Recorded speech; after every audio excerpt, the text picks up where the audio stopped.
নেতৃত্ব দেওয়া মমতা বন্দ্যোপাধ্যায় তিনি আবার নতুন করে বিশ্বের সর্ববৃহৎ রাজনৈতিক দল যারা দেশ চালাচ্ছে 21টা রাজ্য চালাচ্ছে এই রাজ্যের প্রধান এবং একমাত্র বিরোধী দল 2,33,00,000 মানুষের সমর্থন পাওয়া দল তার কর্মী সমর্থকদেরকে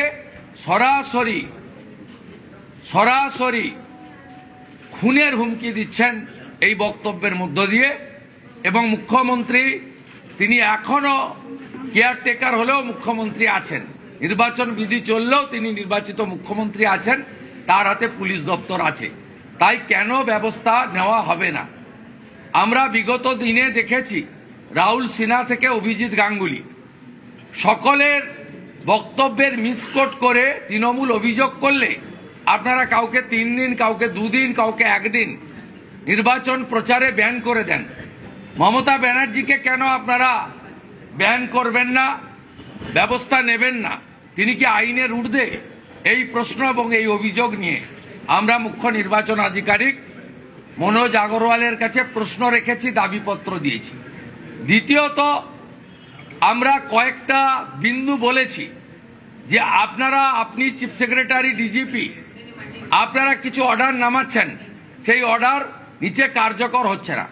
Manoj Burma, director of security, তিনি কিভাবে সব রাস্তা বন্ধ করে দিচ্ছেন, মুখ্যমন্ত্রী এবং তার দলের অন্যান্য নেতাদের এখনো সেই আগের মতো জনগণকে কষ্ট দিয়ে, হয়রানি দিয়ে তাদেরকে এই ডাইরেক্টর সিকিউরিটি গোটা রাজ্যে ঘুরে ঘুরে এই টেন্টেড মনোজ বার্মা হস্তক্ষেপ করছেন। এটা করতে পারেন না, যা করতে হবে ডিজিপি এবং হোম সেক্রেটারির মাধ্যমে, এটা আমরা বলেছি। ট্রান্সফার হওয়া সত্ত্বেও জঙ্গিপুরের এসপি মেহেদি হাসান, পশ্চিম মেদিনীপুরের এসপি পলাশ ঢালি কি করে এসপি বাংলো আটকে রেখে সেখানে ইলেকশন কমিশন পাঠানো এসপির কাজে হস্তক্ষেপ করছে, এ প্রশ্ন তুলেছি। এসটিএফে বসে থাকা জাভেদ শামীম, আইবিতে বসে থাকা বিনীত গোয়েল কেন এখনো শ্রমিক ভট্টাচার্য, শুভেন্দু অধিকারী থেকে শুরু করে মন্ডল স্তরের বিজেপি কার্যকর্তার ফোন এবং লোকেশন ট্র্যাক করছে? সে অভিযোগ আমরা দিয়েছি, আমাদের কাছেও পাল্টা তথ্য প্রমাণ আছে। অবিলম্বে সিআইডি, এসটিএফ, আইবি এবং ডাইরেক্টর অফ সিকিউরিটিতে ইলেকশন কমিশনের হস্তক্ষেপ আমরা দাবি করেছি। এমসিসি চলাকালীন পশ্চিম মেদিনীপুর, পশ্চিম পাঁশকুড়ার বিজেপি প্রার্থী সিন্টু সেনাপতিকে সিআইডি ডাকে কিভাবে? জেলে থাকাকালীন বিজেপি নেতা রাকেশ সিং এর বিরুদ্ধে হেয়ার স্ট্রিট থানায় 25 মার্চ মামলা হয় কি করে? এই প্রশ্নগুলো আমরা তুলেছি।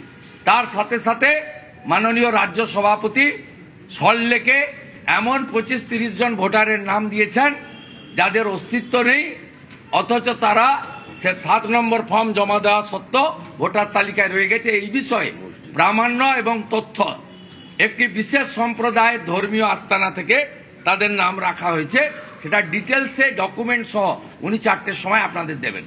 আর ফর্ম 6 নিয়ে তৃণমূল যে মিথ্যাচার করে গেছে তার উত্তর শিশির বাজরিয়াজি আজকে তথ্য প্রমাণ সহ আমাদের নির্বাচন আধিকারিককে দিয়ে গেছে। এই ছিল মূল আমাদের বিষয়।